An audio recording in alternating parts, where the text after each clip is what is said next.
Le Biarritz Olympique, on le rappelle, avait une séance de rattrapage, avait droit à une séance de rattrapage aujourd'hui après avoir grillé un premier joker à domicile la semaine dernière. Le club basque en difficulté sur le terrain et surtout sur le plan financier. On vous le rappelle, 2 contrats toujours bloqués par la DNACG qui vise, on le rappelle, à la limitation de la masse salariale. Il s'agit de 2 nouvelles recrues, l'ailier sud-africain Joey Pietersen et le centre samoan Paul Pérez. Des problèmes d'effectifs, Nicolas Dupin de Bessa.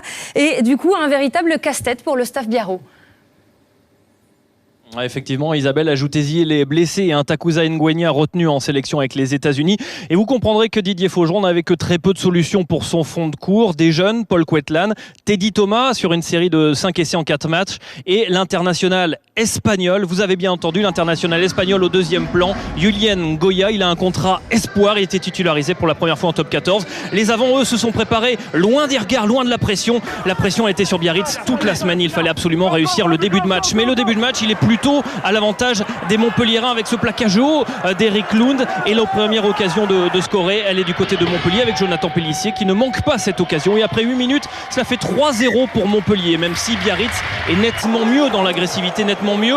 Mais on oublie quelques errements défensifs avec Jonathan Pélissier qui a joué vite cette pénalité, le petit coup de pied par-dessus. Il n'y a plus personne. François Trinduc qui récupère. Il y a le bon retour de Dimitri Yachvili, mais derrière tout va très vite. Lucas Dupont qui va aller libérer ce ballon très rapidement. Le ballon qui lui échappe, mais il part vers l'arrière avec François Trinduc. Tuitavaké qui va aller pointer en coin. Et c'est le Tuitavaké. Monsieur Garcès a tout de même un doute et il demande la vidéo.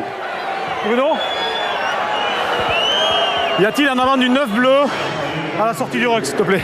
Le 9 bleu, c'est en fait le 14 bleu, Lucas Dupont, l'ailier droit qui est venu et qui échappe le ballon vers l'avant finalement. Et cet essai est logiquement refusé. Avertissement sans frais pour des Biarros. On a le sourire du côté de Mario Ledesma. On a bien réussi cette entame de match. En revanche, c'est le masque du côté de Laurent Rodriguez.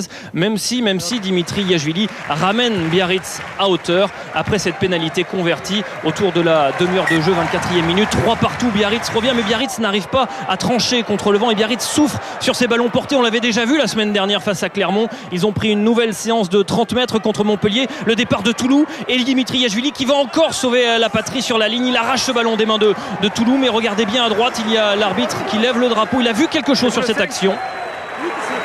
Je vais donner un coup de poing dans le nettoyage. Carton jaune contre Robin Chalewachou, mais vous avez bien entendu, je n'étais pas dans le ruck. Vérification vidéo de notre part. Et effectivement, Robin Chalewachou était loin, bien loin du ruck.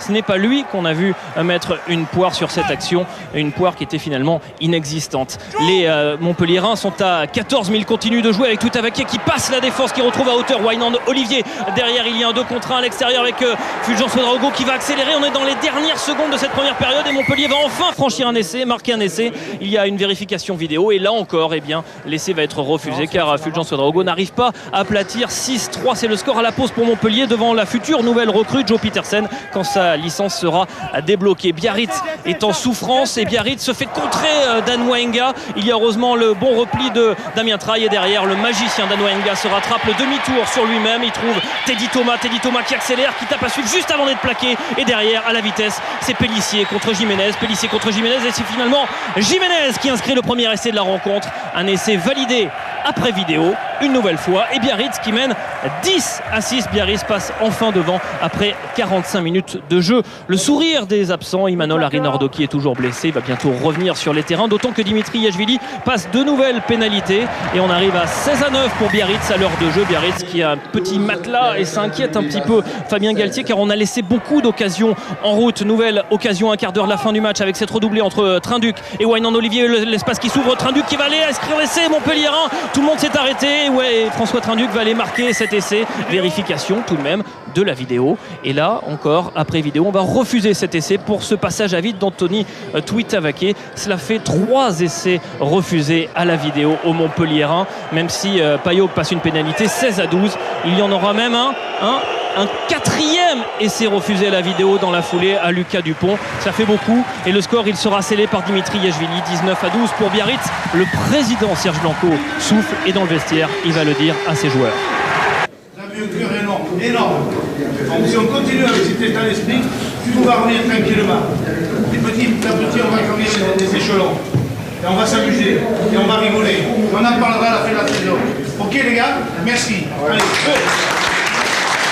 du soulagement évidemment dans les vestiaires Biarro avant ce déplacement, on le disait, au Stade Français. Alors vous ne l'aurez pas manqué ce week-end, il n'y avait pas que des joueurs stars sur les terrains, il y avait également les arbitres vidéo, l'arbitrage vidéo au cœur des débats. Nicolas Dupin de Bessa, des nouvelles règles, il faut faire avec cette saison, mais c'est vrai que ces règles ont beaucoup été utilisées aujourd'hui et notamment en défaveur de Montpellier.